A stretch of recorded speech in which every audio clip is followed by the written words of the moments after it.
देश में पहली बार राजस्थान के यशस्वी मुख्यमंत्री श्री अशोक गहलोत ने बाल साहित्य अकादमी की स्थापना कर साहित्यकारों में लंबित पुरानी और मांग को पूरा किया है।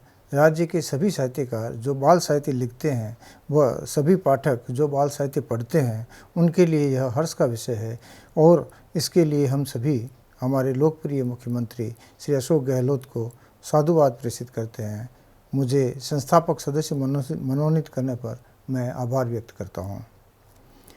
मैंने सन 2012 में बाल वाटिका के एक अंक में एक लेख लिखकर राज्य बाल साहित्य अकादमी की आवश्यकता को उठाया था। यह खुशी की बात है कि बाल साहित्य अकादमी की स्थापना के लिए हमें उस तरह संघर्ष नहीं करना पड़ा जैसा कि राजस्थानी भाषा के लिए वर्षों से संघर्ष करना पड़ रहा है। बिना किसी आंदोलन के इस मांग को पूरा करना सरकार की संवेदनशीलता को दर्शाता है। सरकार भावी पीढ़ी के लिए उसमें संस्कारों की नींव डालने और उन्हें संस्कृत करने के लिए कितनी चिंतित है इससे स्पष्ट होता है। बाल मन सरल, निष्कपट, निश्चल और कोरा होता है। बचपन में जो उसके दिल दिमाग पर छप जाता है वह उम्र भर उसकी स्मृतियों में रहता है। दूसरे शब्दों में कहूँ तो हर व्यक्ति अपनी बचपन की स्मृतियों में जीता है।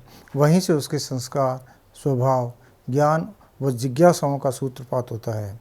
यह उम्र उसके विकास की दिशा तय करती है, उसका भविष्य तय करती है। ऐसे में हमारी जिम्मेदारी और बढ़ जाती है कि हम अपनी भावी पीढ़ी को सही दिशा की तरफ अग्रसर करें। बच्चों के लिए सदियों से हमारे समाज में, हमारे लोक में प्रचलित कथाएं, चित्रकथाएं, गीत, शिशु गीत, लोरियाँ, पहेलियाँ आदि प्रचलित हैं। इन्हीं को सुनकर हमारी पीढ़ियाँ पली बढ़ी और संस्कारित हुई हैं। पंचतंत्र की कथाएं, अमर चित्र कथाएं या भक्ति गाँव के खाते में डाले हुए सूरदास के श्री कृष्ण की बाल लीलाओं के पद हैं जिनमें आजा रे निंदिया तुम्हें कान्हा बुलाए, मैया कबू बढ़ेगी चोटी, मैया दाऊ बहुत खिजायो, मैया मैंने माखन खायो आदि आदि। हमारे लोक में प्रकृति की हर शय से, चाहे पहाड़, पत्थर, नदी, पेड़, पक्षी, पशु, बादल, हवा, सभी का मानवीकरण किया और सभी से हमारी बातें हुई।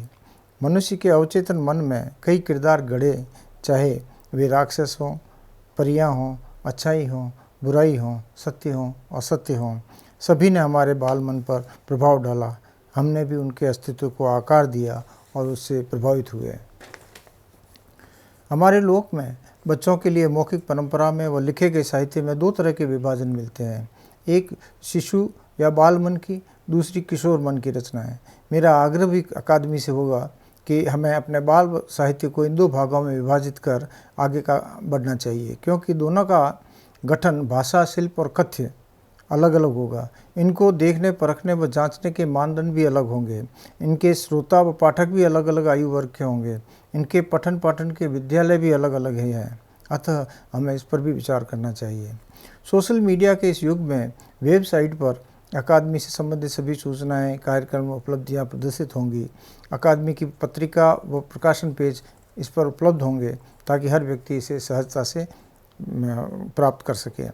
इसके लिए नवसृजन को प्रोत्साहित करने के साथ साथ हमें भारत व विश्व की तमाम भाषाओं में उपलब्ध बाल साहित्य के अनुवाद की व्यवस्था भी करनी चाहिए ताकि उसे न केवल पाठक बच्चों तक पहुंचाया जा सके बल्कि बाल साहित्य रचनाकारों को नवसृजन में नई ऊर्जा का संचार कर सकें।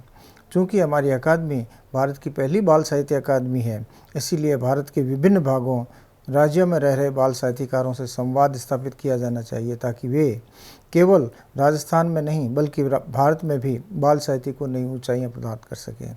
इसके लिए समय समय पर सृजन, अनुवाद व गीतों के लिए कार्यशालाओं का आयोजन हो, बाल गोष्ठियाँ हो, जिससे नव सृजन को बल मिले।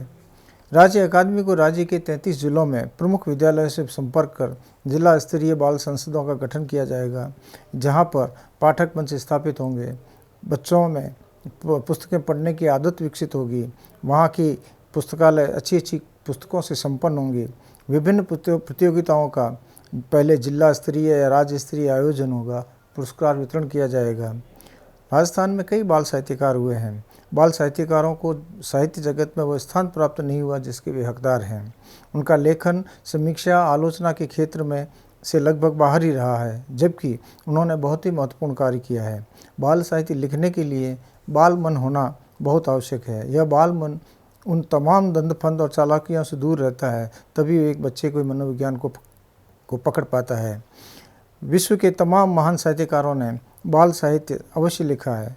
यह बाल साहित्य उन्होंने एक दायित्व की तरह, एक जिम्मेदारी के साथ लिखा है। भारत के बाल साहित्यकार, चाहे वो दिवंगत हो या रचनारत, उनके विपुल बाल साहित्य को सामने लाने के लिए उन पर मोनोग्राम के प्रकाशन का कार्य भी होगा। साथ ही साथ एक बाल पत्रिका का प्रकाशन भी हो, जिसमें शिशुओं, किशोरों के साहित्य के साथ विभिन्न भाषाओं से अनुवाद, साहित्य समीक्षा, नई पुस्तकों के प्रकाशन की सूचनाएं, अकादमी की गतिविधियों के बारे में भी जानकारी होगी।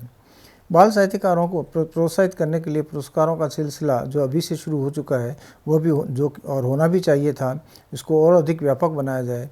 प्रतिवर्ष अलग अलग तरह के अलग अलग विधाओं से पुरस्कार दिए जाने चाहिए।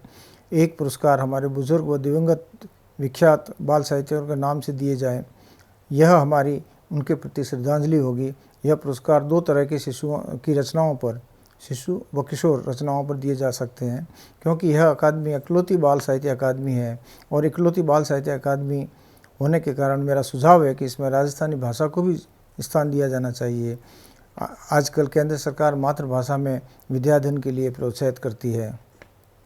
राजस्थानी बच्चे अपनी मातृभाषा में बात करते हैं, उसी में ही सीखते हैं। अगर यह राजस्थानी बाल साहित्यकारों को प्रोत्साहित करने के लिए राजस्थानी को भी अकादमी अपने कार्य क्षेत्र में ले, तो वह रचना का क्षेत्र हो, पुरस्कारों या पुस्तकों के प्रकाशन का सहयोग का यह बहुत ही महत्वपूर्ण कार्य होगा।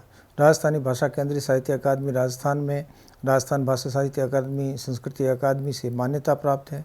अतः अगर जवाहरलाल नेहरू बाल साहित्य अकादमी भी राजस्थानी को शामिल किया जाता है तो यह अनुचित नहीं होगा। अंत में मुझे आशा है यह अकादमी राजस्थान ही नहीं, संपूर्ण भारत के बाल साहित्य रचनाकारों के लिए एक आदर्श की तरह कार्य करेगी। वह बाल साहित्य की ओर और उन्नयन के लिए प्रतिबद्ध होगी। धन्यवाद।